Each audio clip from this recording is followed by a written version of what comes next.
ეთერშია გადაცემა დიალოგი მე ნანა რობაქიძე ვარ. ჩვენი დღევანდელი გადაცემის სტუმრები გახლავთ ტყიბულის მუნიციპალიტეტის მერის მოადგილე სოფო ბოჭორიშვილი, ასევე ტყიბულის მუნიციპალიტეტის საკრებულოს თავმჯდომარის თანაშემწე გია ჯინჯიხაძე და მე-12 კლასის მოსწავლე ანი კახიძე. ძალიან დიდი მადლობა მობრძანებისთვის. ჩვენი დღევანდელი დიალოგი შეეხება ქალთა საჭიროებებს და იმ ფოკუს ჯგუფის მიერ წარმოთქმულ წინადადებებს, რომელიც მუშაობის პროცესში მოხდა, მათ სხვადასხვა სახის პრობლემების შესახებ თქვეს ქალებმა და საინტერესოა, რამდენად არის შესაძლებელი ამ პრობლემების მოგვარება, არის თუ არა გათვალისწინებული 2018 წლის ბიუჯეტში და ზოგადად როგორ ხდება ადგილობრივ თვითმმართველობასა და საზოგადოებას შორის ურთიერთთანამშრომლობა ამ კონკრეტულ შემთხვევაში ქალთა ჯგუფთან ურთიერთთანამშრომლობა. ვიდრე ჩვენ შეუდგებოდეთ დიალოგს, მოდით ვნახოთ სიუჟეტი, რომელიც პროექტის ფარგლებში არის მომზადებული და შემდეგ უკვე განვაგრძოთ თემა.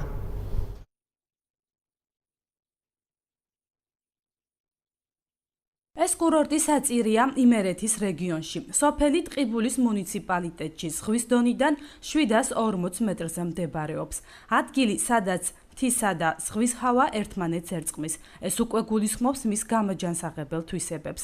ბუნებრივი სიკეთის გამო აქ მზარდია ტურისტთა რაოდენობა, თუმცა მცირეა მასპინძელთა რიცხვი. ადგილობრივი დემოკრატიის სააგენტოს საქართველოს მიერ პროექტის ფარგლებში მეტი ქალის ხმა ადგილობრივ თვითმმართველობაში ტყიბულის მუნიციპალიტეტში ჩატარდა კვლევა. ადგილობრივები საუბრობენ რამდენიმე პრობლემაზე, რომელიც უკავშირდება მოუწესრიგებელ ინფრასტრუქტურას, სამგზავრო ტრანსპორტის შეწყობას, წყლისა და გაზის უზრუნველყოფას. ამ პირობების მიუხედავად ლელა ზარნაძემ შეძლო და უცხოური გრანტის გამოყენებით 2010 წელს სწორედ საწირეში საოჯახო ტიპის სასტუმრო მოაწყო. ეხლა იწყებს საწირე როგორც ტურიზმის მხრივ განვითარებას, მაგრამ ჯერ მოსაწესრიგებელია კიდევ ინფრასტრუქტურა, დამატებით წყალი, სოფლის კანალიზაცია, ეხლა მთავრდება გაზიფიკაცია, რომლის გარეშეც ალბათ სასტუმროები ვერ ვიმუშავებთ და კარგი იქნებოდა თუ გადასახელმწიფოსა თვითონ ადგილობრივ დონეზე, ადგილობრივ თვითმმართველობებში რაღაცა პატარა განყოფილება ან რაღაც ამის მსგავსი იყოს შექმნილი, რომელიც კურირებას გაუწევს თვითონ სოფლად ქალთა დასაქმებას და ქალთა განვითარებას. ჩატარებული კვლევის შედეგად აღმოჩნდა, რომ ტყიბულის მუნიციპალიტეტის ერთ-ერთ პრობლემას მიგრაცია წარმოადგენს. ახალგაზრდები რაიონიდან უმაღლესი განათლების მისაღებად მიდიან. შემდეგ კი თვლიან, რომ შინ დაბრუნების შემთხვევაში შეძენილი უნარ-ჩვევების რეალიზება სათანადოდ ვერ შეძლებენ. ასე იცლება რაიონი ეტაპობრივად ახალგაზრდებისგან, მაშინ, როდესაც მათი სათხოვარი არც ისე დიდია. გამოიჩინოს ხელისუფალმა მეტი ნდობა ახალგაზრდებისადმი. ბუნებრივია ჩვენ განათლების მისაღებად მივდივართ ხოლმე დიდ ქალაქებში, როგორიცაა თბილისი, ქუთაისი, არა მარტო დიდ ქალაქებში, საზღვარგარეთაც ვიღებთ განათლებას, თუმცა ძალიან დიდი პრობლემაა ის, რომ აღარ გვინდებით რაიონში და აღარ ვცდილობთ რაიონის განვითარებას. ეს ერთ-ერთი მიზეზი ალბათ ისიც არის, რომ ანუ ხელშეწყობა არ არის და მთავარი ხელშეწყობა ალბათ უნდა იყოს ის, რომ ამაღლდეს ანუ ნდობა, უფრო მეტად უნდა ედობოდნენ ახალგაზრდებს და არ უნდა ითხოვდნენ უკვე ახალგაზრდისგან, უკვე 17 წლისგან, მე მაგალითად 17 წლის ვარ, იმ ხელა გამოცდილებას, რაც უნდა ქონდეს თქვა 27 წლის ადამიანს, ამიტომ მთავარი ალბათ რასაც ვიტყოდი ის არის, რომ არ არის ნდობა, არ არის სამუშაო ადგილები ახალგაზრდებისთვის, თუნდაც სკოლები, თუნდაც მერია, სადაც ძირითადად მუშაობს ასაკოვანი ადამიანები, ჩვენ ვეძახით ხოლმე დაბერებული სკოლა და დაბერებული მერია. რაიონში საუბრობენ ქვეყანაში არსებული სოციალური პოლიტიკის უსამართლობაზეც. ამბობენ, რომ ხშირია დახმარების შეწყვეტის შემთხვევები. ჩვენ ლეილა სოფრომაძეს ვესტუმრეთ. ხანდაზმული ქალბატონი შინ მარტოა ოჯახის წევრებისა და ახლა უკვე იმ შემწეობის გარეშეც, რომელსაც სახელმწიფოსგან ყოველთვიურად იღებდა. ვერავინ აუხსნა, რატომ მოუხსნეს დახმარება იმის ფონზე, როცა მისი მდგომარეობა დღითი დღე უარესდება. დახმარება დიდი ხანია რომ მომიხსნეს და დიდი რატომ მომიხსნე ერთი ძროხა მყავდა მეტი არაფერი ხო და ისიც გავყიდე შვილო ჭიამამინდა სმამინდა მერია და გამომაქნისიათ მაღაზიიდან ხო და მიქინა სესხი გამევიტანე სესხი რო გამევიტანე იმ სესხზე 100 ლარს იდუებენ ჩემ პენსიას 80 ლარით, მაგრამ ფერ მიჩინო თავ. არ მეკუთნის. რაიონში არსებულ გამოწვევებს ჭირდება შესაბამისი მოქმედება. გადაწყვეტილების მიმღებ პირთა შორის კი დარღვეულია გენდერული ბალანსი. სწორედ ქალის როლის გააქტიურებას მიიჩნევენ აქ აუცილებლად, რადგან ადგილობრივების ნაწილის თქმით, ქალები არიან გაცილებით რისკიანები, მათი ეს თვისება კი მეტ შედეგს მოიტანს.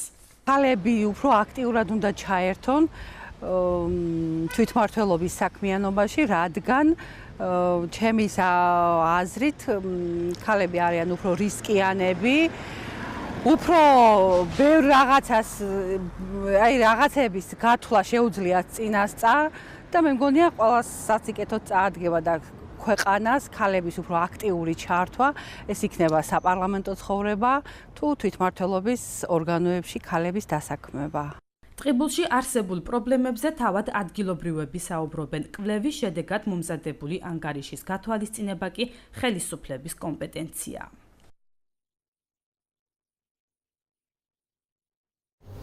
დიდი მადლობა. სიუჟეტში ძალიან ბევრი პრობლემის შესახებ ითქვა. პირველი რაც დასახელდა, ეს არის წყალი, ტრანსპორტი და გზა. ძალიან საინტერესოა. რამდენად გაქვთ თქვენ უკვე ინფორმაცია ამ პრობლემის შესახებ? პირველად გაიგეთ თუ არა დავუშვათ სიუჟეტიდან და თუ კი იცოდით ამ პრობლემის შესახებ, მაშინ აისახა თუ არა ის 2018 წლის ბიუჯეტში. ანუ იქნება თუ არა გათვალისწინებული ხალხთა მოთხოვნები. გისმენთ. მოგესალმებით, უპირველეს ყოვლისა, დიდი მადლობა მინდა მოგახსენოთ გადაცემაში მოწვევისთვის და იმ პრობლემებზე სასაუბროთ, რომელზეც ჩვენ ვართ ახლა დღეს წარმოდგენილი. ესე იგი, ეს პრობლემები, რომელიც ჩამოთვალეთ ახლა თქვენ, გათვალისწინებულია მომავალი წლის ბიუჯეტში. გაზიფიცირების პროცესი დასრულებულია და ახლა ეტაპობრივად უკვე წავა გამრიცხველიანება მოსახლეობაში. რაც შეეხება წყალს, 9 მილიონიანი პროექტი არის, საწირის თემი, ყველაზე დიდი თემია ტყიბულის მუნიციპალიტეტში და ეს სოფლებს, რამოდენიმე სოფელს მოიცავს და ექნება ევროპულ სტანდარტებს და აკმაყოფილებს წყალი, სასმელი წყლით უზრუნველყოფილი იქნებიან უკვე ამ წლის ბოლოსთვის ჩვენი ადგილობრივი მოსახლეობა. რაც შეეხება ტრანსპორტირებას, უშუალოდ საწირეზე იყოს ახლა სიუჟეტი. კონკრეტულად ტყიბულზე საწირე, სასტუმრო იყო ნახსენები საწირესთან მიმართებაში. რაც შეეხება ტრანსპორტირებას, ტრანსპორტირების საკითხი შედარებით მოცილებულ სოფლებში, ოჯოლა, ჯვარისა, გურნა, აი სოფლებში არის ტრანსპორტირების პრობლემა, მაგრამ არც ისეთი პრობლემატურია, ვინაიდან აი იმ მოთხოვნებს პასუხობს ტრანსპორტირება, რა რაოდენობაც არის მოსახლეობის შეუძლია თავისუფლად გადაადგილება, ძირითადად ქუთაისის მიმართულებით არის მოთხოვნა, თუმცა ადგილობრივი ხელისუფლება ზრუნავს იმაზე და ვფიქრობთ სამომავლოდ, რომ ყველა მიმართულებით ტრანსპორტირება გახდეს საზოგადოებრივი და აქ ძირითადად კერძო პირები მუშაობენ ხოლმე და რაც თავისთავად ზრდის მომსახურებასაც. გასაგები, ანუ პრობლემები ფაქტობრივად თქვენთვის არის ნაცნობი. რა თქმა უნდა, პრობლემები არის ეს უცხო, რასაც საზოგადოება ასახელებს და რაც ყველაზე მნიშვნელოვანია, თქვენ უკვე დაიწყეთ ზრუნვა ამ მიმართულებით, რათა მოწესრიგდეს ის საკითხები, რომელიც დაასახელა და საინტერესო ასევე იგივე ტრანსპორტი, წყალი და გზა, არა მხოლოდ სოფელ საწირეში მე მინდა გამოვყო, სხვა სოფლებშიც დაუშვათ ანალოგიურად მოწესრიგდება თუ არა. აი, მთლიანად ტყიბულის მუნიციპალიტეტი მოხდება. რაც შეეხება ისა მაშინ გავყვეთ ცალ-ცალკე თემებს, რაც შეეხება მუხურას, დავიწყოთ მუხურიდან, ერთი სოფელია დიდი და მთლიანად თემის სახელით არის წარმოდგენილი, თემის სახით. აქ ისა გზის პრობლემა წლების განმავლობაში იდგა და ნელ-ნელა დაწყებულია ეს პროცესი და ის ყველაზე მძიმე მონაკვეთები, რაც ეგრეთ წოდებული შამთას ეძახიან ჩვენთან, ის მონაკვეთი გადავლახეთ, გადავედით სოფელში და ნელ-ნელა მიმდინარეობს ამ პრობლემის დარეგულირება. ზამთარში, როდესაც იკეტება ხოლმე მთა, იქ მძიმე კლიმატური პირობების გამო თოვლს გულისხმობ. შემოსავლელი გზა გვაქვს გაკეთებული, შიდა გზები ერთი სიტყვით რო ვთქვათ, რამდენიმე წელიწადში მთლიანად შიდა გზების პრობლემა აღარ იქნება. აქტიურად მიდის ამ საკითხზე მუშაობა, ამიტომ რომ გაზი, წყალი და გზა ეს ის პრობლემებია ელემენტარული, რომელიც ყველა მოსახლეს უნდა კონდეს ამაზე წვდომა და ეს ჩვენი მიზანია და ამ მიზანს აუცილებლად შევასრულებთ, იმიტომ რომ მიზანი არის ძალიან სწორი. დიახ, და რაც მთავარია, მიზანი უკვე საქმის გასაკეთებელი საქმის ერთ-ერთი შემადგენელი ნაწილია, როდესაც მიზანი უკვე დასახულია. ძალიან კარგი. რაც შეეხება სასტუმროს ტიპის სახლებს და იგივე ქალების გააქტიურებას ამ მიმართულებით, რა თქმა უნდა, თუ კი მათი ხელშეწყობა არ მოხდა ადგილობრივი თვითმმართველობის მიერ, იგივე გზის მოწესრიგების თვალსაზრისით, იგივე წყლის პრობლემის მოგვარების თვალსაზრისით, თუნდაც ტრანსპორტის თვალსაზრისით, თუ კი ტურისტს არ ექნა შესაბამისი გარემო, ბუნებრივია მას სურვილიც აღარ ექნება შემდეგ რომ იმ ადგილას მოვიდეს და დაისვენოს, მაშინ როდესაც ჩვენ ტურიზმზე ძალიან ხშირად ვსაუბრობთ, გვინდა რომ გააქტიურდნენ ძალიან, ჩამოვიდნენ საქართველოში და სარგებელი მიიღოს ორივე მხარე. აქედან გამომდინარე არის თუ არა ადგილობრივი ხელისუფლება მზად იმისათვის რომ ხელი შეუწყოს მსგავსი ტიპის წამოწყებას, როგორც დავუშვათ ქალბატონ ლელაზარნაძეს აქვს და ეს ქალბატონი ამბობს რომ თავიდან ძალიან ეშინოდა და ფრთხილად უყურებდა ამ საკითხს, თუმცა შემდეგ თანადაფინანსების, სხვა გრანტებში მონაწილეობის, თუნდაც ტრენინგებში მონაწილეობის შესაბამისად უკვე მიიღო განათლება, მიიღო გამოცდილება რაც მთავარია და ხელი მოკიდა ამ საკმაოდ სერიოზულ და ქალისთვის საკმაოდ მძიმე საქმეს, თუმცა ასევე ძალიან კარგ საქმეს, იმიტომ რომ ის რეალიზებულია და დასაქმებულია, რაც მთავარია და ხელს უწყობს ტურიზმის განვითარებას. ადგილობრივი თვითმმართველობა რამდენად უწყობს მსგავს ქალბატონებს, მსგავს ინიციატივებს ხელს, თუ შეიძლება ამის შესახებ რომ გითხრათ, გისმენთ ბატონო გია. პირველ რიგში მადლობა მოწვევისათვის, მოგახსენებთ, მადლობას მოვხდი ქალბატონებს, ფოკუს ჯგუფის წევრებს, მონაწილე ადამიანებს ამ პროექტში. ჩვენ ამ პრობლემების შესახებ ინფორმაცია გვაქვს, ყოველდღიური შეხება გვაქვს მოსახლეობასთან. საკრებულოს თავმჯდომარე ასევე აკეთებს შეხვედრებს მთლიანად მუნიციპალიტეტში მაჟორიტარ დეპუტატებთან ერთად სამაჟორიტო სხვადასხვა ოლქებში და პირადად ეცნობა ადამიანების პრობლემებს. ასე რომ ჩვენთვის ეს პრობლემა ეხლა არ მოგვისმენია, ნათელი არის და ამ პრობლემებზე მუშაობთ, გადაწყვეტილ გზებს ვეძიებთ. ნაწილობრივ დაგეგმილია აღნიშნული პრობლემების მოგვარებაზე ბიუჯეტები, ეხლა ბიუჯეტი ტრანსფერები არის, ძირითადად რეგიონული განვითარების ფონდი აფინანსებს, წერს დაახლოებით 4,5 მილიონი არის განსაზღვრული წყალზე შიდა გზების ბეტონით საფარით მოწყობა, აგრეთვე ქალაქში შიდა ეზოების მოწყობა, კეთილი მოწყობა, ქალბატონის სოფლობა აღნიშნა წყლის პროექტი საწილეში ნამდვილად მისასალმებელია 9 მილიონით ფინანსდება 500,000 ლარით. აგრეთვე არის მესმის რომ არის პრობლემები სასმე წყალთან დაკავშირებით ქალაქში, მაგრამ მუნიციპალური განვითარების ფონდის პატრონაჟით სოფლიო ბანკი აფინანსებს ამ პროექტს ქალაქ ტყიბულში. 2016 წელს დაიწყო წყლის რეაბილიტაცია. რეაბილიტაცია არის გარდამავალი პროექტი იყო და სავარაუდოდ წლის ბოლოს უნდა ჩაბარდეს. ნაწილობრივ სამუშაოების ნახევარი თითქმის შესრულებულია, დარჩა რაღაც სამუშაოების ნაწილი შესასრულებელი, რაც მუშა პროცესი მიმდინარეობს და ამ წლის ბოლოს ალბათ დასრულდება და მიიღებს ძალიან წყალი იქნება, რაც მთავარია 2018 წლის ბოლოს ბატონ გია. დაახლოებით თუ რაიმე ხელშემშლელი ფაქტორები არ იქნა, ეს გეგმა ასეთია. გეგმა ესეთი არის. მთლიანად მტრებულის მუნიციპალიტეტი. არა, ქალაქზე საუბარი. რაც მთავარია ამ პროექტში არის მთავარი ის რომ წყლის გამწმენდი ნაგებობა კეთდება თანამედროვე ტიპის.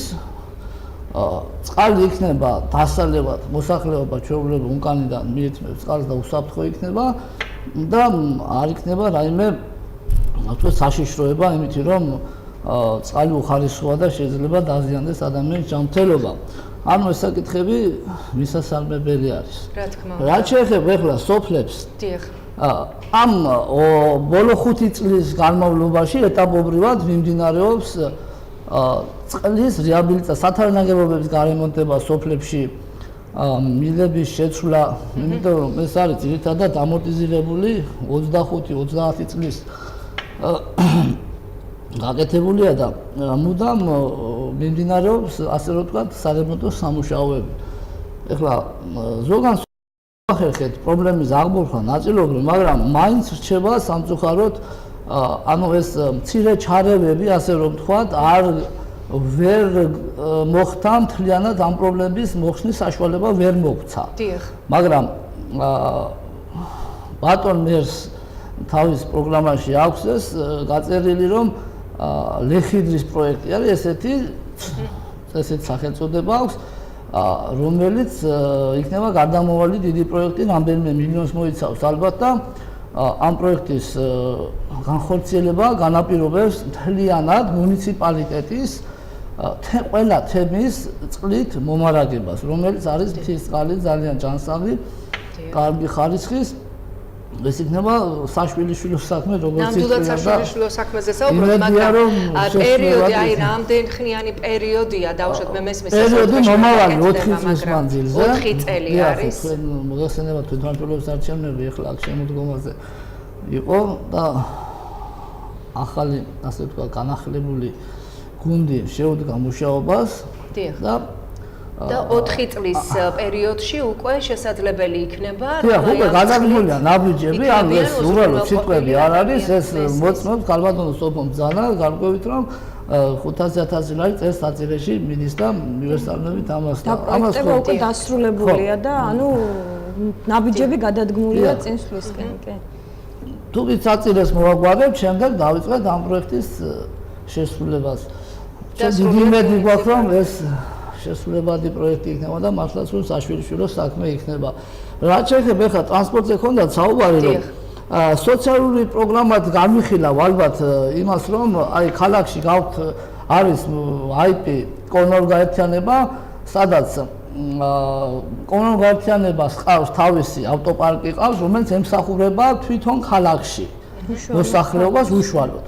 და ტარიფი ალბათ გაგაკვირდეთ, მე არ ვიცი ახლა თუ სადმე გაგიგიათ 20 თეთრი არის მომსახურება კარგახანი არ გსმენია ეს გარები ნამდვილად. და სვატაშორის წელს იგეგმება რომ ავტოპარკი განახდეს და ყველაზე მთავარი რაც არის აი ტარიფი შევინარჩუნოთ, სოციალური ტარიფი, რაც მნიშვნელოვანი არის და რაზეც საუბრობდა ქალბატონი სოფო კიდევ მოთხოვნებიდან გამომდინარე დავამატოთ ეს მიმართულებები, რომელიც საჭირო იქნება დაუშვათ სოფლების მიმართულებით, თვითონ ქალაქში იქნება ახალი სამარშრუტო ხაზის გახსნა.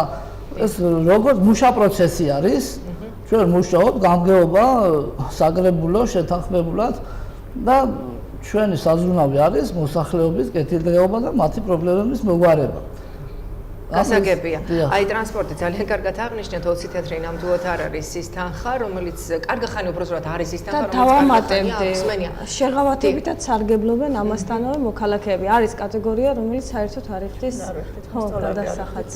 სოციალურად დაუცველებით არიან უსინათლოები. რამდენიმე კატეგორია, რომელიც მუნიციპალური პროგრამის მიხედვით და ბიუჯეტში გაწერილი თანხების მიხედვით არის შეღავათები ცალკეულ პირებზე. უმწეოთა სასადილოს მომსახურე პირებისთვის უფასო არის ტრანსპორტირება და ასე შემდეგ.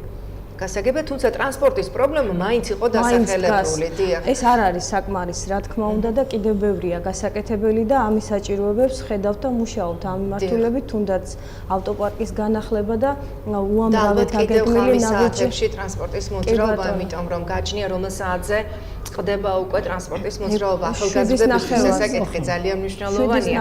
მე ანის მინდა შევეკითხო, უკვე რომელი საათიდან არ შეგიძლიათ რომ ისარგებლოთ ტრანსპორტით და რომელი საათიდან არის პრობლემა. პირველ რიგში მოგესალმებით თქვენს მაყურებელს და დიდი მადლობა მოწვევისთვის. რაც შეეხება თქვენ კითხვას. მე როგორც ვიცი 7-ის ნახევრიდან, თუმცა დარწმუნებული არ ვარ პასუხში, რადგან ტრანსპორტის ხშირ მომხმარებელი არ ვარ, მაგრამ როგორც ვიცი 7:09-დან. 9 საათიდან 7:09-მდე შეუძლიათ ვისარგებლო საზოგადოებრივი ტრანსპორტი. ანუ 7:09-ის შემდეგ ტრანსპორტი არ არის ქალაქში და შესაბამისად ალბათ როგორც ახალგაზრდებს, ასევე სხვა ადამიანებს, ვინც მუშაობს ან თუნდაც გადაადგილების საჭიროება აქვს, გაუჭირდება მოძრაობა და ბუნებრივი, ამიტომ იყო ეს საკითხი დასახელებული. გრაფიკის ამ თვალსაზრისით შეცვლის შესახებ თუ მუშაობთ ასევე, ანუ ღამის საათებში რომ დაამატოთ. ხონდა მაგ საკითხზე საუბარი მცდელობაც, თუმცა არ არის მოთხოვნა დიდი, აი რეალურად ვემსახურებით ყოველდღე ერთ-ორ კაცს, მაგრამ ესეც უკვე მოთხოვნადი, ანუ ისეთი მოთხოვნა არ არის, რომ მასიურ ხასიათს იღებდეს, თუმცა გასათვალისწინებელია ის, რომ ერთი და ორი მოქალაქეც რომ რჩება გარეთ ფაქტიურად ქუჩაში საღამოს საათებში, ეს საკითხიც უნდა დარეგულირდეს და ვქონდა ამ საკითხებზე საუბარი და აუცილებლად აქტიური გახდება. ეს შეხვედრაც ხო იმისთვის არის, რომ ის პრობლემატური საკითხები რაც არის მივიტანოთ. ალბათ თვითონ მოსახლეობის მხრიდანაც, როგორც უკვე ითქვა სიუჟეტში და მოსახლეობამ განაცხადა, რომ ტრანსპორტის პრობლემა დგას როგორც წყლისა და გზის პრობლემა, ასევე უნდა იაქტიუროს. ჩვენ გვახსოვს ტყიბულის პრობლემები ძალიან სერიოზული, მაშინ როდესაც მთლიანად დაცარიელდა ტყიბული და დღეს უკვე ტრანსპორტი მოძრაობს, წყლის პრობლემა უნდა მოაგვაროთ, გზის პრობლემაც უნდა მოაგვაროთ, როგორც თქვენ აღნიშნა. ბუნებრივი ეს ალბათ ადამიანების დაბრუნებას და ტყიბულში დარჩენას ხელს შეუწყობს, რისთვისაც უნდა ზრუნავდეს ადგილობრივი თვითმმართველობა. ძალიან საინტერესოა, სწორედ ამ თემაზე მინდა ანის რომ შევეკითხო მიგრაციის საკითხი, ერთ-ერთი მნიშვნელოვანი, ძალიან რთული, რომლის მაჩვენებელი არის საკმაოდ მაღალი და ზედმეტად მაღალი უფრო სწორად, სულ ვამბობ ხოლმე, სულ ვაცხადებ ხოლმე, ვიცით რომ ეს საკითხი პრობლემაა და იმისათვის რომ ახალგაზრდების გადინება არ მოხდეს, იმიტომ რომ სწორედ მომავალი თაობა არის ახალი საღმშენებელი, უნდა მოხდეს იქ ინფრასტრუქტურის მოწესრიგება და ყველანაირი ხელშეწყობა ახალგაზრდებისთვის. აი თქვენ როგორც ერთ-ერთი რიგითი ანი კახიძე 12 კლასის მოსწავლე, რა გაქვთ სამომავლოდ გეგმაში? აი სად უნდა ისწავლოთ და შემდეგ სად უნდა იმუშაოთ? ტყიბულში რჩებით თუ განაგრძობთ სათმე? რთულია თქვენს კითხვაზე პასუხის გაცემა, იმიტომ რომ დარწმუნებული არ ვარ მომავალში რა მინდა, მაგრამ სავარაუდოდ სასწავლებლად წავალ თბილისში, როგორც უმრავლესობა ტყიბულელი მოსწავლეებისა და შემდეგ ტყიბულში დაბრუნება სამწუხაროდ არ ვგეგმავ, როგორც ალბათ ბევრი ჩემი თანატოლი, თუმცა ის პროცესები, რასაც გავდივართ ჩვენ, ანუ ურბანიზაციის პროცესი, რასაც ახლა საქართველოს გადის, არ არის უცხო ევროპული ქვეყნებისთვის. დიახ. არ არის უცხო ევროპული ქვეყნებისთვის, რადგან ის პროცესები ახალგაზრდა თაობის განდინება და ქალაქებისკენ სწრაფვა უკვე გაიარა ევროპამ რამდენიმე წლის წინ და ჩემი აზრით, თუ როგორ უნდა მოხდეს დეურბანიზაცია, რასაც ახლა ევროპა გადის, სწორედ მათი ხერხების ცდით და დაკვირვებით უნდა მოხდეს. ანუ გამოცდილება უნდა გავიზიაროთ, გამოცდილება უნდა გავიზიაროთ დასავლური ქვეყნების ჩემი აზრით. და მე როგორც ერთ-ერთი ადამიანი, რომელიც დასავლურ ქვეყანაში ვსწავლობდი, ამერიკაში ერთი წლით ვიყავი, ყველაზე მთავარი რეკომენდაცია, რაც შემიძლია მივცე უფროს თაობას, თუ როგორ უნდა მოხდეს ჩვენი დაბრუნება, არის პირველ რიგში მოსმენა. ანუ ჩვენ ძალიან მარტივად გვინდა, რომ ჩვენი ხმა ისმოდეს. თუნდაც ის ფაქტი, რომ ახლა მე 17 წლის ადამიანი ვზივარ აქ და ახალგაზრდების ასს გამოვხატავ, არის წინ გადადგმული ნაბიჯი, იმიტომ რომ მე ვგრძნობ, რომ ისმენენ. რაც ჩემი აზრით ყველა ახალგაზრდა სჭირდება, ჩვენ გვინდა, რომ ჩვენი ხმა ისმოდეს და ჩვენს იდეებს ითვალისწინებდეს უფროსი თაობა. ამისთვის დიდი მადლობა თქვენ სტუმრებსაც, რადგან ისინი როგორც ყვირდებიან, გაითვალისწინებენ ჩვენს პოზიციას. და მე დღეს რამდენიმე ჯერ უკვე ვთქვი, რომ მთავარი პრობლემა ჩვენთვის არის სამუშაო ადგილების არ ქონა. იმიტომ რომ არ ვიცით, არ ვართ დარწმუნებული, რომ როცა ვსწავლობთ, შრომობთ, ვაბარებთ ერთ-ერთ საუკეთესო უნივერსიტეტებში, ვიღებთ საუკეთესო განათლებას, არ გვაქვს პერსპექტივა, რომ დავსაქმდეთ. და მეორე არის გასართობი ადგილების დეფიციტი, რაც ძალიან მნიშვნელოვანია არა მარტო ახალგაზრდისთვის, ვფიქრობ ნებისმიერი ადამიანისთვის, რადგან მუშაობის შემდეგ ასევე მნიშვნელოვანი პროცესი არის კარგი დასვენება. რა თქმა უნდა. ძალიან დიდი მადლობა ნათელი მაგალითი. გარდა იმისა, რომ სიუჟეტში გამოკითხულები იყვნენ მაცხოვრებლები ტყიბულის მუნიციპალიტეტის, ნათელი მაგალითი ანიკა ხიძე იმისა, თუ ყველაზე მეტად რა სჭირდებათ ახალგაზრდებს. არ დამალა აღნიშნა, რომ წავა თბილისში, არ დაუბრუნდებიო თქვა, იმიტომ რომ მის გეგმებს ეს უკვე არ შეესაბამება და პირველი პრობლემა დასაქმება. რა თქმა უნდა, დასაქმება ზოგადად არის გლობალური პრობლემა და ეს მარტო ტყიბულის პრობლემა არ გახლავთ. ამის შესახებ რა თქმა უნდა იცის ჩვენმა ტელემაყურებელმა და ჩვენთვის ნაცნობი თემაა, მაგრამ თქვენ რას აკეთებთ ადგილობრივ თვითმმართველობა იმისათვის, რომ დასაქმების ხელშეწყობა მოხდეს, თუნდაც ახალგაზრდებისთვის, როგორც ანიმ აღნიშნა. და შემდეგ უკვე მეორე საკითხი, რომელიც ასევე გამოიკვეთა, ეს არის გასართობი საშუალება, რის გარეშეც უკვე მით უმეტეს 21 საუკუნის ახალგაზრდებს, ოღონდ ცივილიზებული სახით, რა თქმა უნდა, არ შეუძლიათ. აი გითხარით თუ შეიძლება. რაც შეეხება წასვლას და დაბრუნებას, მე პირადად წავედი, ვისწავლე ოჯახი შევქმენი, ოჯახი იქ ამყავს და დაბრუნდი სამსახურისთვის ტყიბულში. ანუ ასევე კიდევ კარგი, ეს უკვე კარგი მაგალითია, დიახ. ეს შემიძლია გითხრათ საპირისპიროთ, ანუ ტყიბულში ძალიან კარგი პოტენცია. დამაბრუნა სუფთა ჰაერმა, სიმშვიდემ და წყნარმა გარემომ, რაც ტყიბულის მუნიციპალიტეტში და ჩემს სოფელში საწირეში სუფევს. ეს იყო პირველი მიზეზი, ანუ ბავშვები რო ჯანსაღ გარემოში გამეზარდა. და ბევრი რაღაც შეიძლება დადებითი გამოძებნო იმ უარყოფითების გამო, რომ დაბრუნდე შენს რაიონში და იმუშაო. და შენი გამოცდილება და პროფესიული ცოდნა, რაც დააგროვე წლების განმავლობაში, შენივე რაიონის განვითარებას მოახმარო. ეს ძალიან კარგი რაღაც არის და გაცილებით, გაორმაგებით მე ჩემი გამოცდილებას გიზიარებთ. შეგიძლია იმუშაო შენი რაიონის განვითარებისთვის. ეხლა რაც შეეხება გასართობ ცენტრებს, ეს აქტუალური საკითხია. ჩვენც გვჭირდება ესეთი ადგილები რაიონში იყოს, თუმცა ეს უკვე კერძო სექტორის გადასაწყვეტი, ანუ ბიზნესმენებს გულისხმობ, ჩვენ ვცდილობთ ადგილობრივი თვითმმართველობა დავაინტერესოთ ბიზნესმენები ასეთი გასართობი ცენტრის და ადგილების შექმნისთვის, გვაქვს ესეთი პრეცედენტები და დაიწყო უკვე აქტიურად მუშაობა ყოფილი საბილიარდო შენობა ქვია, იქ მოეწყობა ეხლა სკვერიც და შესაბამისი ადგილიც იქნება შიგნით, რომ ახალგაზრდებმა თავი მოიყარონ და ესე ვთქვა, განტვირთვის დღე თუ საღამო მოაწყონ.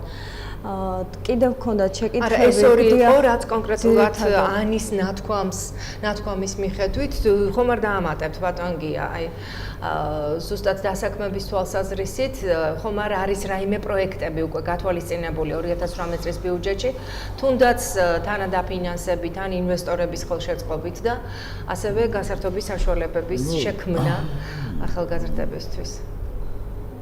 რა შეიძლება რომ ვთქვათ ახლა მაგალითად ვიზიტორთა ცენტრის მშენებლობა სრულდება სოფელ გელათში წელს, რომელიც 1.8 მილიონ ლარით არის დაფინანსებული, გარდამავალი პროექტი იყო და წელს უკვე უნდა გაიხსნას. აღნიშნული სერვისი მოიცავს, რომ აი ჩვენს მუნიციპალიტეტში ტურიზმის განვითარებას ხელშეუწყობს აღნიშნული სამსახურს გაუწევს ძალიან დიდ, აი ასეთი ანის მსგავსი ეს კონკრეტულ სოფელზე საუბრობთ? არა, მთლიანად მუნიციპალიტეტზე ვსაუბრობთ. ვსაუბრობთ მუნიციპალიტეტზე, ანუ ჩვენი საქმე არის რომ მოვაწყოთ ინფრასტრუქტურა. აი გაქვთ თუ არა უკვე ამაზე? რა თქმა უნდა, ყოველწლიურად პროექტი. რა თქმა უნდა, რა თქმა უნდა, ბოლო 4 წელია მიმდინარეობს სოფლებში, ყველა თემში მიმდინარეობს ბეტონსაფარიანი გზების მშენებლობა. ეს არის ერთ-ერთი კომუნიკაცია გზა, რომელიც აინტერესებს ტურისტს.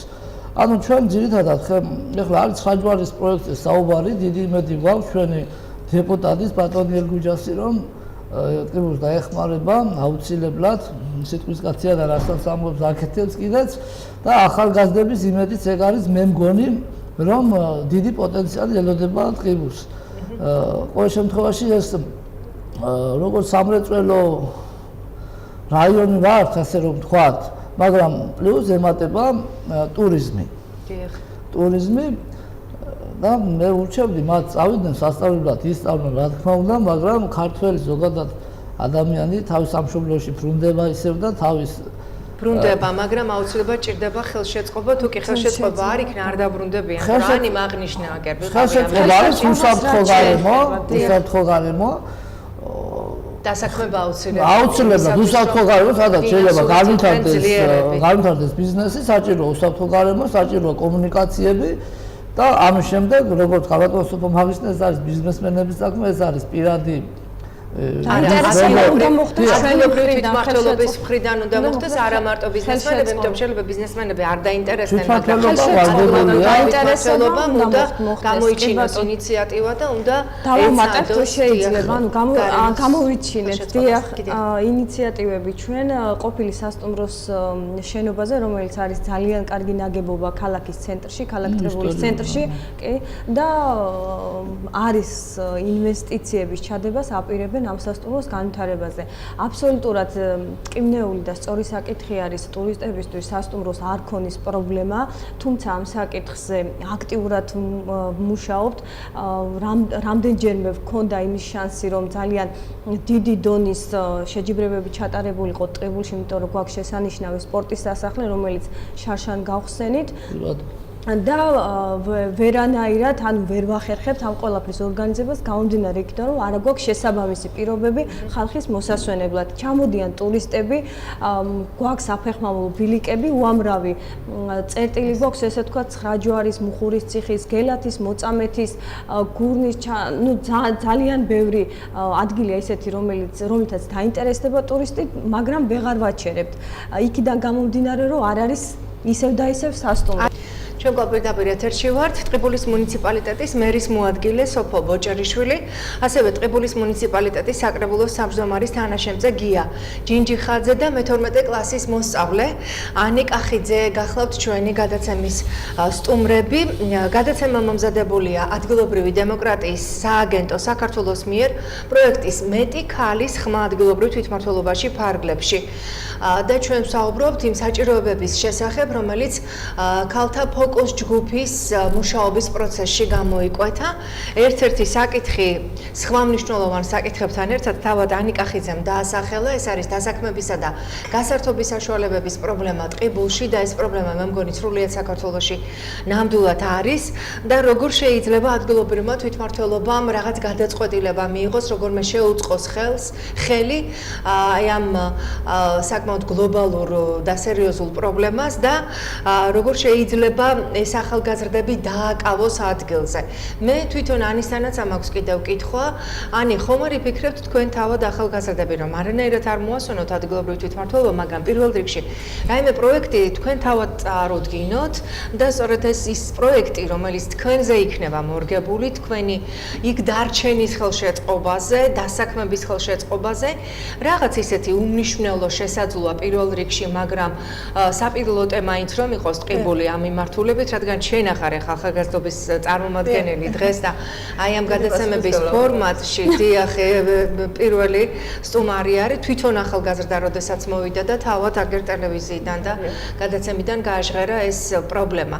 აი ხომ არ გიფიქრიათ ამაზე, რომ რამდენიმე ახალგაზრდა პროექტზე მუშაობდეთ და შემდეგ წარუდგინოთ თვითმმართველობას? ჩემი აზრით აქტიური მოქალაქეების საჭიროება დგას ჩვენს ქვეყანაში და სწორედ ახალგაზრდები ვიწყებთ აქტიური მოქალაქის პოლიტიკის გატარებას, ანუ ჩვენ ვცდილობთ ვიყოთ აქტიურები, მოვითხოვოთ ის რაც გვექუთვნის და ჩვენ თვითონაც ვიყოთ სახელმწიფოსთვის კარგი. სწორედ ამიტომ, ანუ ჩვენ მაგალითად 3 წლის წინ მე და ჩემო მეგობრებმა ტყიბულის განვითარების ფონდთან ერთად ჩამოვყალიბეთ ახალგაზრდული საბჭო, რომელიც ახორციელებს მრავალ საინტერესო პროექტს ახალგაზრდებისთვის. უკვე მას ახალგაზრდული გამოწვევა ჰქვია.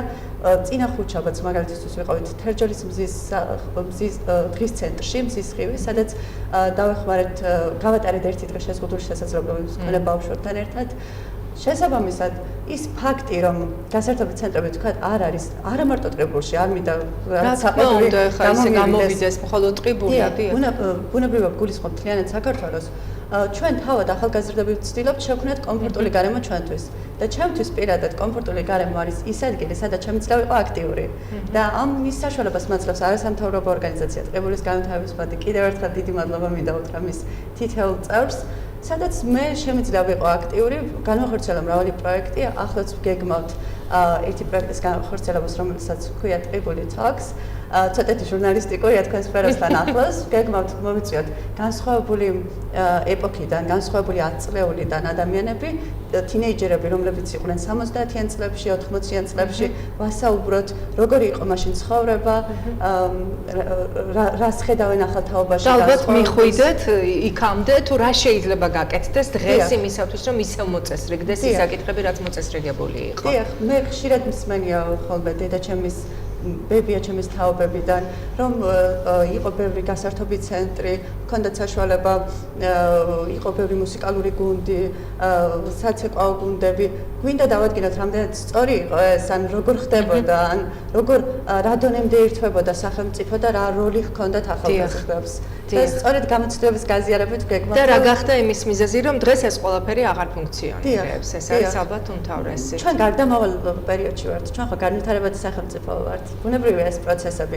მე არ ვხედავ დიდ ტრაგედიას და დარწმუნებული ვარ, რომ ჩემი თაობა არის თაობა, რომელიც განვითარებად სახელმწიფოს განვითარებულ სახელმწიფოდ გადავაქცევს. ძალიან კარგი გოგო ხარ, უღმესი მადლობა, რაც მთავარია ახალგაზრდები ძალიან შეგნებულად უყურებენ ამ ყველაფერს, თუმცა მაინც მნიშვნელოვანია მათი ადგილზე დაკავება, სწორედ ასეთი ახალგაზრდები არანაირად არ უნდა გაუშვათ არც ერთი მუნიციპალიტეტიდან, ისინი უნდა დაარჩნენ ადგილზე და გააკეთონ საქმე.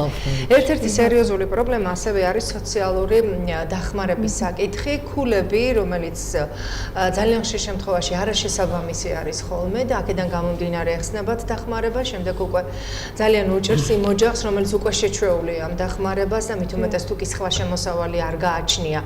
აქ უფრო დიდი პრობლემა დგას, აი თქვენ რა შეგიძლიათ?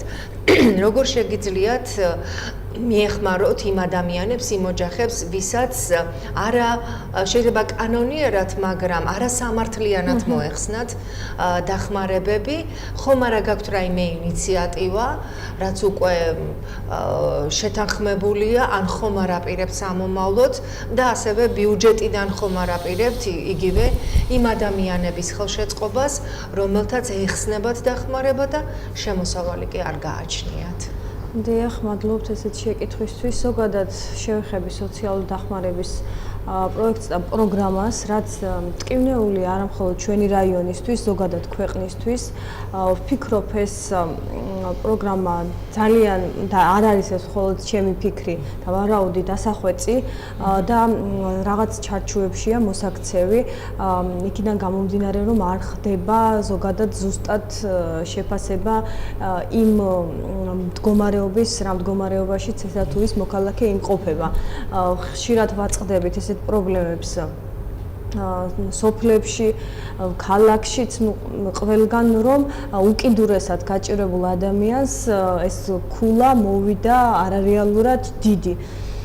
ჩვენ თუმცა არიან ოჯახები, აი მაგალითად ჩემს ახლო-მახლო მაცხოვრებლები, რომელთაც აბსოლუტურად ჯანმრთელები არიან, ორი ფეხი, ორი ხელი და ამ შემდეგ შეუძლიათ ანუ ფიზიკური, თავიანთი ფიზიკური აქტივობით ძალიან თავისუფლად ირჩინონ თავის სოფლის პირობებში. მაგრამ იმ შიშის გამო, რომ მათ შეიძლება სოციალური დახმარება დაკარგონ, აბსოლუტურად არაფერს არ აკეთებენ და მხოლოდ სოციალურ დახმარებას უყურებენ და ეს არასწორი მიდგომა და დასახვეწი. ეს ფაქტიც ეხლა რაც შეეხება რადგანაც დგას, ბუნებრივია მათ ეს შიში გააჩნიათ. დასაქმება მხოლოდ საჯარო სამსახურში მუშაობას ხომ არ ნიშნავს. დასაქმება თვით დასაქმება, ხო, ანუ დიახ, ოჯახში, სოფლის მეურნეობის რომ ეწიო და ელემენტარული სახლში მოყვანილი უხეშად ვამბობ, ამ წვანილი ქონდეს, ან რაღაც ამასაც კი არ აკეთებენ, აი ამის გამო და ეს არის ერთ-ერთი მაგალითი იმისა, რომ სოციალური პროგრამა ზოგადად დასახვეწი. ეხლა რაც შეეხება, ამიტომ რომ იგივე ის მწვანილი, გინდათ პომიდორი ან სხვა რამე, მარტო ეს ვერ გამოყვებავს ადამიანს, მას დახმარება ჭირდება, როდესაც გაჭირებულ მდგომარეობაში. კი ბატონო, და ეხლა რაც შეეხება ჩვენს ადგილობრივ ბიუჯეტს, ჩვენ გვაქვს ერთჯერადი დახმარების პროგრამა, რომელიც აბსოლუტურად აი იმ საჭიროებებს ვერ პასუხობს, დიახ, ვერანაირად, მაგრამ ვერ ვახერხებ თუ ჩემი გადასახედიდან, კი ბატონო, გადაყრილი თანხა სავით გამოდის, იმიტომ რომ ბოლომდე ვერც იმას ვერ ეხმარები, ბიუჯეტიდანაც უამრავი თანხა გადის, გაედინება, ესე ვთქვათ და რეზულტატი, დიახ, ანუ არ დგება საბოლოო ჯამში და ჩემი კუთხით ეს საკითხი დასარეგულირებელია. ზოგადად ეხლა ვერ გააუქმებ ამ ეტაპზე, მაგრამ აუცილებლად გადასახედია, შეიძლება სხვა მიმართულებით აბსოლუტურად თავისუფლად მიმართო. გვაქვს სხვადასხვა პროგრამები, ქვეპროგრამები, რომლითაც ვეხმარებით ადგილობრივ მოსახლეობას და მიგრაციას შევეხები თუ შეიძლება, რომელიც ძალიან აქტუალური თემაა მთელი საქართველოს მასშტაბით, მხოლოდ ტყიბულს არ ეხება ეს, როგორც ყველა პრობლემა გლობალურია ქვეყნის მასშტაბით.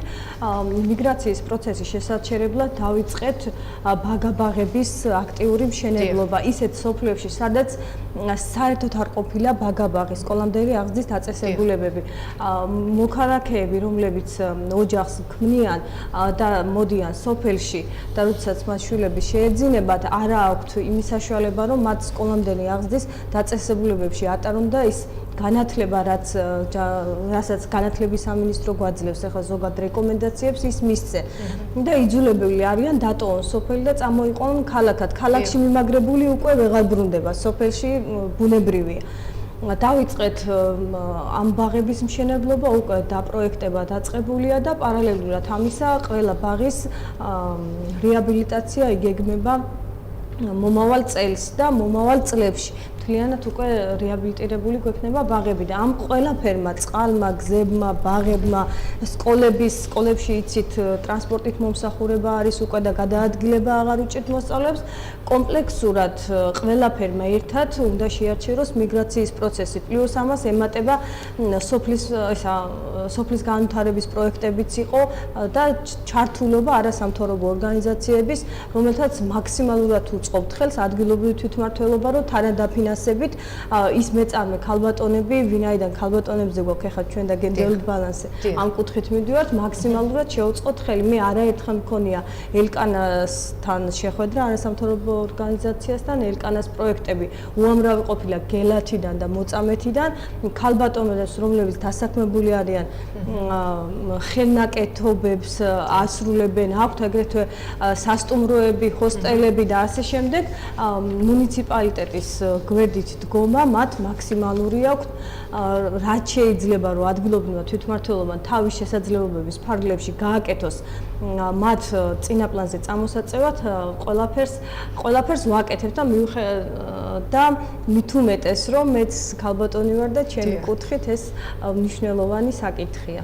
ძალიან კარგი, რაზეც თქვენ ახლა საუბრობდით, საინტერესოა. ბატონი გია, რას გვეტყვის ამ მიმართულებით, თქვენ ასევე შეეხეთ ქალების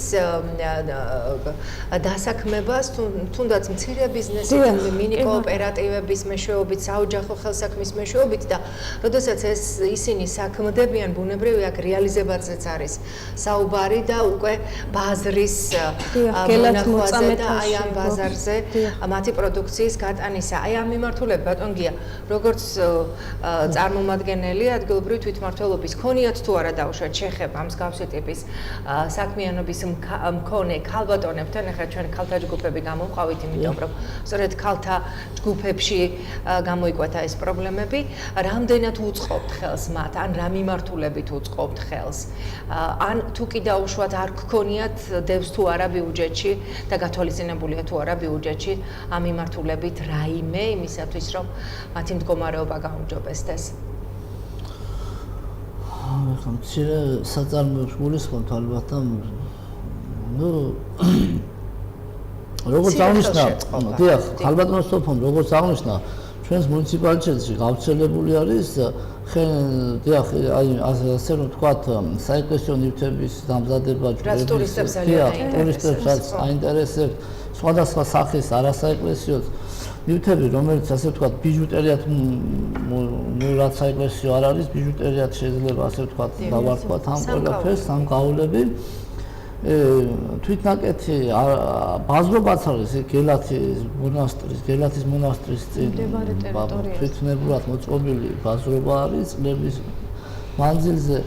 ეს ხალხი იქ არის, რაც გადასახადს არ აქვს მუნიციპალიტეტს არანაირი ხელშეშლა არ ქონია, მაგრამ ხელშეწყობა როგორია აქ? ხელშეწყობა ხელშეწყობა ახლა ის არის რომ გადასახადს არ იხდი ადამიანი არც არავინ არ გდევნის მაგრამ ისინი არიან ცარიელ ადგილზე დაუშვათ არ აქვს შექმნილი იქ ან წვიმა არის ან ქარი ან სიცხე და ბუნებრივად გადასახადს ვერ გადაიქცეს არა მარტო იქ თავიანთი მოხერხებით ასევე აქვს სხვადასხვა გზები ნაპოვნი რომ თავიანთი პროდუქცია გაასაღონ და ამას მშვენივრად ახერხებენ ხოლმე ახერხებენ დიახ აი თქვენ რა შეგიძლიათ შეთავაზოთ ამ მიმართულებით და ვთქვით მასალით უზრუნველყოფა ან გადაადგილება ან იქ სადაც ყიდიან იქ ცოტა მოწესრიგებული სახე რომ მიეცეს ამ ყველაფერს კი ბატონო მე როგორც ვიცი იქ მოწესრიგდება ის ბაზრობა ისეთი სახით აღარ იქნება რაც აღნიშნე მონასტერთან მხოლოდ რაც შეეხება ზოგადად ამ ანუ ჭრილში განვიხილოთ რომ როგორ შეიძლება განვითარდეს ქალბატონების დასაქმება და მათი საქმიანობა. ალბათ ამ ქალბატონებთან მოგიწევს მომავალში სპეციალურად შეხვედრები, სპეციალურად შეიძლება სამსახურით შეიქმნას გამგეობაში ამ საკითხთან დაკავშირებით, ზოგადად ქალბატონების დასაქმებასთან დაკავშირებით შეიძლება იქნეს მოწვეული ექსპერტები, რომლებიც რეკომენდაციას მიცემენ სწორად დაუგეგმავენ ბიზნესს, რომელიც იქნება ორიენტირებული მათთვის მოგებაზე. ამ ძირითადად განათლების კუთხით შეუძლია მუნიციპალიტეტს დაეხმაროს. ანუ მუნიციპალიტეტი თავის თანხას კერძო სექტორში ვერ ჩადებს იმისათვის, რომ მან განავითაროს ბიზნესი. ჩვენ შეგვიძლია აღვნიშნეთ აქ რომ კომუნიკაციები მოვაწყოთ. ეს არის წყალი გაზი ფიცირება. დიახ, მაგრამ თქვენ შეიძლება გქონდეთ რაიმე პროექტები, რაც დანადარ ფინანსებით, ინვესტორის დაფინანსებით შესაძლოა? დიახ, შეიძლება ეს იყოს რაიმე დაუშვათ შენობა ნაგებობის გამოყოფა ჯგუფისთვის სამუშაოდ იქ პერსონალის მომუშავე პერსონალის დაუშვათ ხელშეკრულებით აყვანა იდეას თუ განვიხილავთ იდეის დონეზე და სპეციალური ექსპერტების მოწვევა, რომელიც კომპეტენტური არიან კონკრეტულ საქმეების წარმოებაში. ანუ ჯერ თქვენ ამ თემაზე არ აგაქვთ ნაფიქრი, ხომ? ცხადია. მე როგორც ვიცი, აი ხალბატონების კუთხით, განსაკუთრებით რაღაც ესეთი დასაქმების კუთხით მე არ გამიგია ზოგადად, მაგრამ არასამთავრობო ორგანიზაცია, რომელიც გამგეობას მიმართავს, აქტუ დარბაზის თხოვება იქნება ეს რამე ხალხის შეხვედრა მოსახლეობასთან, თავის წარმომადგენლებთან, ხელშეწყობა არის. რა თქმა უნდა და ამ დაუშვათ ამ წილში განვიხილავთ იყო ახლა არის იქ არასამთავრობო ორგანიზაცია რომელსაც ბაღებში განახორციელა თან დაფინანსებით მაგრამ ეს არ არის ბიზნესის კეთების კუთხით ეს არის ინფრასტრუქტურის შეძენა თან დაფინანსებით გამგეობასთან ერთად დაუშვათ ბაღებში შეიტანეს სხვადასხვა საწოლები იყო მე მგონი ბავშვი საწოლები არა მხოლოდ ხო არა მხოლოდ იყო სოფელ ორპირში გაარემონტეს ასე ვთქვათ სასწრაფო ბრიგადას გაურემონტეს თავისი ოფისი ასე ვთქვათ იყო კიდევ იქ სკვერი მოაწყვეს ბავშვის ატრაქციონები მოაწყვეს სკვერში რაღაც აქტივობებს ახორციელებს არასამთავრობო ორგანიზაციები თან დაფინანსებით მუნიციპალიტეტის მაგრამ თქვენ რა წილშიდაც შეგვეკითხეთ რომ აი ხელშეწყობა რამდენად ხდება ცალკეული ჯგუფების ხელშეწყობა ამ ეტაპზე ახლა ესეთი ფორმით მე არ გამიგია და სამომავლოდ ალბათ გავთვალისწინებთ აუცილებლად. არის დასაფიქრებელი ალბათ გავთვალისწინებთ თქვენ რა შეგიძლიათ თქვათ. ჩვენ ანუ მუნიციპალიტეტი მე პირადად ვგეგმავ აქტიურად ხვდები ხოლმე და იმედის თვალით შემომყურებენ როგორც ქალბატონს გამომდინარე იქიდან რომ ხელმძღვანელი პირები ან გადაწყვეტილების მიღები პირები ქალბატონები ნაკლებად ავართ ხოლმე წარმოდგენილი ხელისუფლებაში ნაკლებად ავართ ხოლმე მიუხედავად იმისა რომ ძირითადი ესე ვთქვათ თანამშრომლები ბაღების თუ ადგილობრივი თვითმმართველობის ქალბატონებია მიუხედავად ყველაფრისა მე აქტიურად გეგმავ ჩავერთო ამ საკითხების გადაჭრაში, გადაწყვეტაში და მივიღო ისეთი გადაწყვეტილებები, რომლებიც ქალბატონებს წინაპლაზე წამოწევს და მათ საჭიროებებს დაანახებს რეალურად მამაკაცებს. დიახ. და საზოგადოებას ზოგადად. დიახ, ორივე მხარე უნდა იყოს, რა თქმა უნდა. ჩართო ძალიან კარგია, რომ ტყიბულის მუნიციპალიტეტში მერის მოადგილე ქალბატონი ეს ძალიან ბევრს ნიშნავს. ჩვენ ვიცით არჩევნების პროცესში ქალები მონაწილეობენ, მაგრამ ჩართულობაზე საერთოდ აღარ არის საუბარი, მაგრამ შემდეგ უკვე ისინი რატომღაც პოზიციებზე ვერ ხვდებიან და ძალიან მიხარია, როდესაც სხვადასხვა წამყვან პოზიციებზე, საიდანაც თქვენ შეგიძლიათ ქალთა საჭიროებების შესახებ მეტად ისაუბროთ და მეტი ინიციატივები გამოიჩინოთ, სწორედ აი ეს იყო ჩემი კითხვის არსიც, რომ რამდენად ხდება ადგილობრივი თვითმმართველობის მხრიდან იგივე იმ ქალების ხელშეწყობა თუნდაც ვინც ხელნაკეთ ნივთებს ამზადებს, მაგრამ გაიყიდა ერთი და მეტი ვერა, არადა საინტერესოა და კარგი რამ დევს აი ამ თვითონ ნივთში და შეიძლება რომ ვიღაც ეძებდეს კიდეც მსგავს ნივთს. მე ვიცი ტურისტები დაინტერესებულები არიან ამ მიმართულებით. აი ამ თუნდაც აი ამ მიმართულებით რას აკეთებთ და თუ არ აკეთებთ, გაქვთ თუ არა მხედველობაში ეს ვიგულისხმეს ამომავლად. თქვენ გინდათ რომ გავაკეთოს და აუცილებლად გავაკეთე. მინდა მოსახლეობას და მე არა მაქვს ამის უფლება არანაირი. ესე იგი ამ ეტაპზე კონკრეტულად ამ მიმართულებით ანუ არა გვაქვს ესე ვთქვათ განსაზღვრული არც ადგილობრივი თვითმმართველობის ბიუჯეტში და არც დაგეგმილი რომ ქალბატონებს ამ კუთხით ხელშეწყობა ექნებათ, თუმცა არაფორმალური ანუ არასამართლებრივი კუთხით უფრო სწორი იქნება ესე ვთქვა ხელშეწყობა გქონდათ, აქვთ და აუცილებლად ექნებათ, თუმცა გეგმავ მეც რომ ქალბატონებს შეხვდე და მათი აქტიურობით რომ შესაძლებელია მამაკაცების გარეშე ძალიან ბევრი რაღაც გააკეთონ და არ იყვნენ ესე ვთქვათ ჩაკეტილი იმ ვიწრო წრეში, რასაც ოჯახი ქვია და გამოვიდნენ მათ ფარგლებს, ოჯახის ფარგლებს გარეთ და გააკეთონ თავიანთი საქმე შესანიშნავად და წარმატებულად. ამ ყველაფრის ესე ვთქვათ მომზადებაში ფსიქოლოგიურ მხარეს გულისხმობ, ინფორმირებულობას გულისხმობ, აქტიურად ჩავებმები მე თავადაც და სამიზნე ჯგუფი ჩემი აზრით უპრიანი იქნება მაინც ახალგაზრდა გოგონები, იქიდან გამომდინარე რომ ცნობიერებას ძალიან დიდი მნიშვნელობა აქვს ცნობიერების შეცვლას და სამუშაო ჯგუფი ძირითადად იქნება ახალგაზრდა გოგონები, რომლებიც იმ ცნობიერებას შეცვლიან, რაც უკვე საუკუნეებია დალექილია ჩვენს გონებაში და მეხსიერებაში და ესე მოვდივართ, ესე ვთქვათ, ამ დინებით. ეს სტერეოტიპები რაღაც რაც არსებობს, უნდა დაიმსხვრეს. დიახ, თავარი არსი იმისა, რომ ქალთა ხელშეწყობა მოხდეს, არის გენდერულად აბალანსებული ოჯახი. იქ სადაც მამაკაცაც აქვს სამწუხაროდ დასაქმების პრობლემაზე ჩვენ მუდმივად ვსაუბრობთ და რამდენჯერმე ვახსენეთ, სადაც მამაკაცაც აქვს რაიმე საქმე, თუ კი ქალიც იქნება დასაქმებული, ბუნებრივია ბალანსი იქნება დაცული და შესაბამისად ის ნერვიული სტრესული მდგომარეობა ოჯახში არ არის ხოლმე და აქედან გამომდინარე ეს პირველ რიგში აუცილებელია. ასევე რეალიზება ხდება, თვით რეალიზება ქალების და აღმოჩნდა რომ ქალები გაცილებით მეტად ნახულობენ გამოსავალ გზებს, ეძებენ და ნახულობენ და სხვანაირად ეფექტურები არიან. ამიტომ ბუნებრივია მათი ხელშეწყობა არის აუცილებელი იმისათვის რომ ისევ ოჯახში იყოს სიმყუდროვე, სიმშვიდე და აი ამ შვიდ გარემოში გაიზარდოს ახალგაზრდა. ტრენინგები და განათლება ეს ერთ-ერთი უმთავრესი თემა, რომლის შესახებაც ასევე ბატონმა გიამ და კაპიტანსოფო თქვენ აღნიშნეთ, არის ძალიან მნიშვნელოვანი და ანი მისაუბრა ძალიან კარგად რომ სწორედ იმ არასამთავრობოების მიერ მოწოდებული ინფორმაციების საფუძველზე ალბათ თქვენ ძალიან ბევრი ცოდნა მიიღეთ, რაც შემდეგში გამოგადგათ.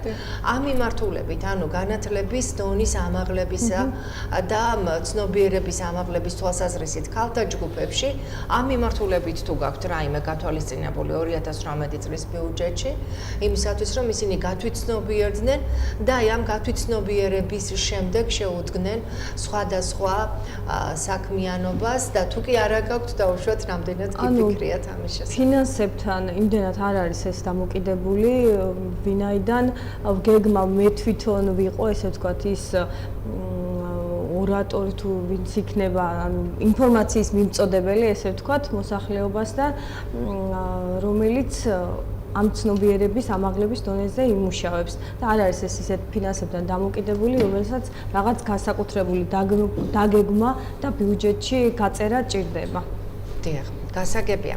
ძალიან დიდი მადლობა, მე მგონი ძალიან ბევრ საკითხს შევეხეთ და კიდევ გაცილებით მეტი საკითხი დაგვრჩა, მაგრამ ყველაზე კარგი ის არის, რომ შესაძ დგება პრობლემა და როდესაც ამ პრობლემის შესახებ ძალიან ხმამაღლა, გაბედულად და გულისტკივრით აღნიშნავს მაცხოვრებელი, გაიზიაროს ადგილობრივმა თვითმმართველობამ, რა თქმა უნდა, იმ ფარგლებში, რაც შესაძლებელია და რისი საშუალებაც აქვს ბიუჯეტს აღნიშნულ ამ კონკრეტულ მუნიციპალიტეტში და ზოგადად მუნიციპალიტეტებში. მე ვიმედოვნებ, რომ გათვალისწინებული იქნება ის იდეები, წინადადებები, მოსაზრებები, რაზეც დღეს ვსჯელობდით, პირველ რიგში მოსახლეობის ინიციატივა და რა თქმა უნდა, ანიმ ძალიან კარგად ისაუბრა და მე იმედი მაქვს, რომ ანი არანაირად არ მოგასვენებთ და აიყოლიებს ძალიან ბევრ ახალგაზრდას.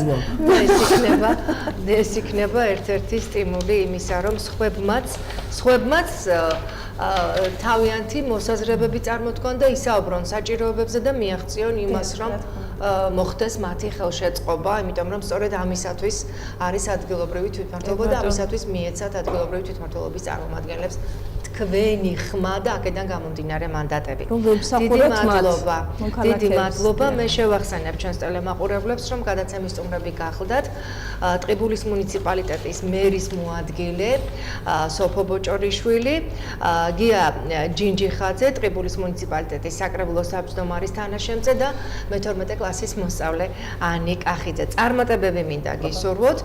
პროექტი ხორციელდება ადგილობრივი დემოკრატიის სააგენტოს საქართველოს მიერ აღმოსავლეთ-დასავლეთის მართვის ინსტიტუტის EWMI Access პროექტის ფარგლებში, ხოლო სიუჟეტის დამზადება შესაძლებელი გახდა ამერიკელი ხალხის მხარდაჭერის შედეგად ამერიკის შეერთებული შტატების საერთაშორისო განვითარების სააგენტო USAID-ის დაფინანსებით. მე დროებით გემშვიდობებით, ნახვამდის.